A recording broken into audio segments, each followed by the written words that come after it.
Right, I'm going to show you how you can never write a boring metalcore song again, and it all comes down to dynamics, but maybe not in the way you're thinking. You see, people have this idea about dynamics where you change the volume on this thing, change the volume on that thing, and oh look, you've got dynamic contrast, and that's the only way that you can create dynamic contrast in your music. But there's a lot more to it than that. You see, there's plenty of songs that have the volume dynamics of a Greg sausage roll, but still remain really interesting, although that is still a lever you can pull.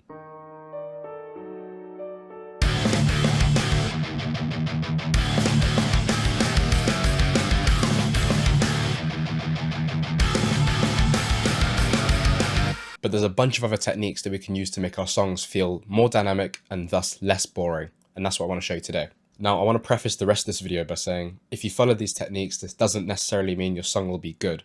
It just means it will be interesting. It might still be crap, but it'll be interesting crap. The first technique we're going to look at is pitch dynamics.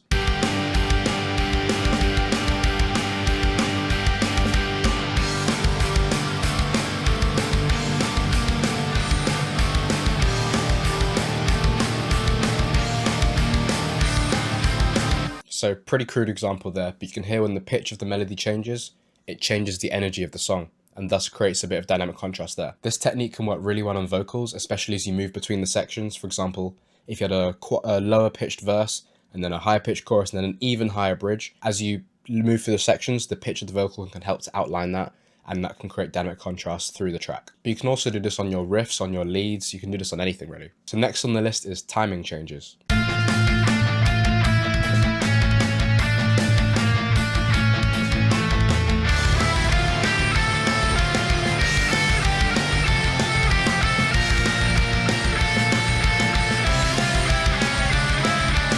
So a lot of people are really scared to mess with tempo and timing changes because as soon as you step out of, constant 4/4, constant BPM, it feels like the complexity is going to ramp up entirely, but it doesn't really work out that way. The main thing to worry about when you're doing timing changes or tempo changes is your transition. In the example you heard, because it was a natural transition into a higher energy part, I didn't feel like I had to worry about the transition as much. But in general, you kind of have two options. And that's one, either trying to make the transition as much of an event as you can with, big fills and massive transition effects and stuff, or trying to do it as smoothly as possible. And it kind of depends on what kind of transition you're doing. For example, often if you're mid-section, like if you're in the middle of a breakdown, you might want to make the transition as smooth as possible. So you kind of have the start of the breakdown, then the second half you might lower the tempo, but you want to make the transition kind of seamless. You don't actually do anything there. But when you're transitioning between sections, often it works best to make an event of it. So you have a big fill, there's no surprises there, you kind of let the audience know that something's about to happen, and then you drop them into a big tempo change or a time signature change. And because you're transitioning between sections anyway, you're naturally going to have more transitional kind of elements and effects there. Next, let's talk about changing instruments. Instrument changes can make massive dynamic shifts, but it depends on how you use them. Obviously, changing from like a quad track guitar to a tiny little piano is obviously going to be a massive change.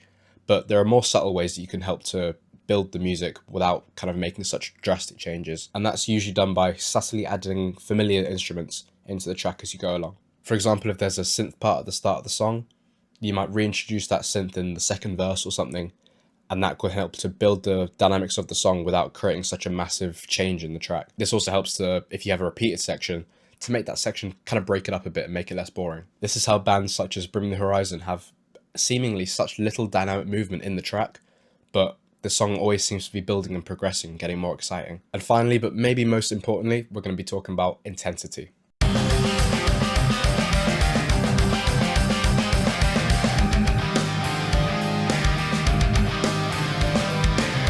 So what if you're at the climax of the song and you feel like you've already played all the tricks in the book? You've changed the tempo enough times, you've added so many instruments, your song is feeling bordering on cluttered. Is there anything else you can do? Well, you actually have one more lever you can pull, and that's intensity. When I'm talking about intensity, I'm talking about the difference between a kick snare beat and a 16th note blast. I'm talking about the difference between the first movement of Moonlight Sonata and the third movement of the Moonlight Sonata. It's not necessarily about adding volume, but it's about adding and removing space between the notes to create differences in energy. It's about having those sections where you've got lots of notes going really fast in a small section, and then contrasting that with those kind of long meandering melodies. Or about using your drums to shape the intensity of the track with kind of really fast drum bits and then kind of slower, more spaced out drum bits. That's kind of what I'm talking about when I say intensity. Let me know if any of these tips have helped you and anything else you want to see. I'm sorry about the slow uploads recently, but there will be more. But for now, that's all I've got for you. I'll see you later.